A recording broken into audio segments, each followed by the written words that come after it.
Sud Radio, tous au jardin. Tous au jardin avec ce matin Ronald Delbande. Bonjour Ronald. Bonjour Laurence. Alors Ronald, vous vous présentez comme le jardinier chevalier des temps jadis. Vous pouvez peut-être rappeler ce qu'est ce chevalier que vous êtes à nos auditeurs ?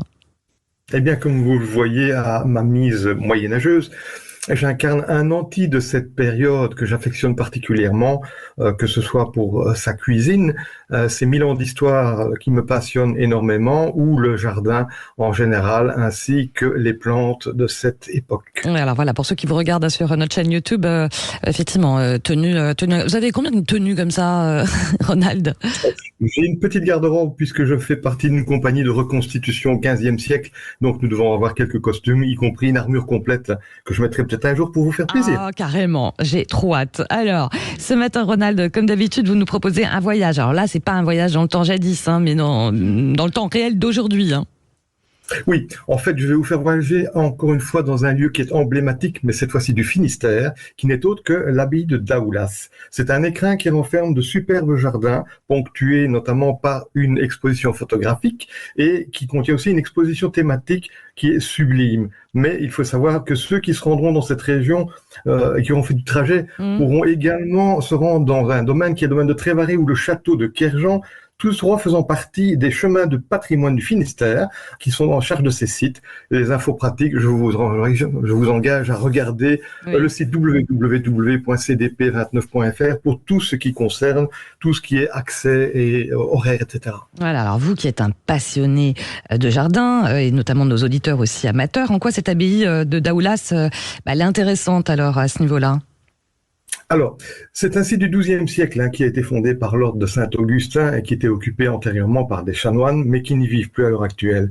Les vestiges de ce site, donc qui se composent encore d'un cloître roman et d'un oratoire du XVIe siècle, vous permettront de découvrir un jardin des simples, qui a été labellisé jardin remarquable depuis 2012, ainsi qu'un jardin d'arbres médicinaux qui a obtenu une victoire d'or, victoire du paysage en 2021, ce qui n'est pas rien. Oui, alors voilà pour les consécrations, mais en quoi ces jardins sont si remarquables, Ronald ?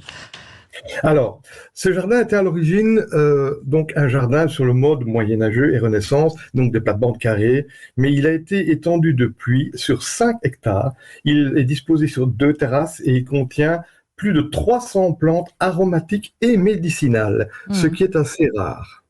Ouais. Alors, allez-y. Donc ce jardin se divise en un jardin de plantes médicinales des 5 continents, parce qu'ils ne se sont pas limités à l'Europe.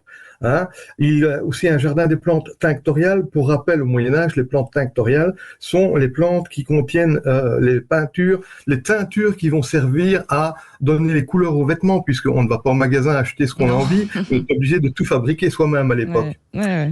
Il y a aussi un jardin des plantes médicinales en voie de disparition, parce que malheureusement, la biodiversité est menacée aussi dans ce domaine, mais également un jardin des plantes médicinales toxiques. Et là, c'est un paradoxe, parce que si elles sont médicinales, elles ont aussi un côté négatif. Je vais vous donner 2 exemples. Le ricin, que tout le monde connaît, comme l'huile de ricin qu'on donnait aux enfants quand ils sont petits, contient également du poison quand c'est mal utilisé.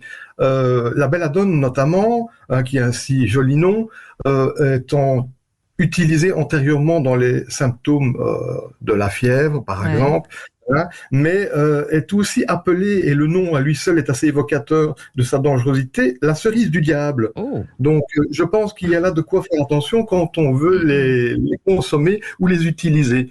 Je rappelle d'ailleurs à tous vos auditeurs que si en jardinier avisé, ils sont capables de faire pousser toutes les plantes qui vont aller agrémenter leur plat, il faudra qu'ils fassent attention s'ils veulent se tourner vers le côté médicinal et faire appel à des professionnels pour être bien encadrés, le médecin et le pharmacien étant des personnes de référence en la matière. Voilà, les bons plans de notre jardinier chevalier des temps jadis. Merci beaucoup Ronald Delbande d'avoir été avec nous. Merci, à très bientôt.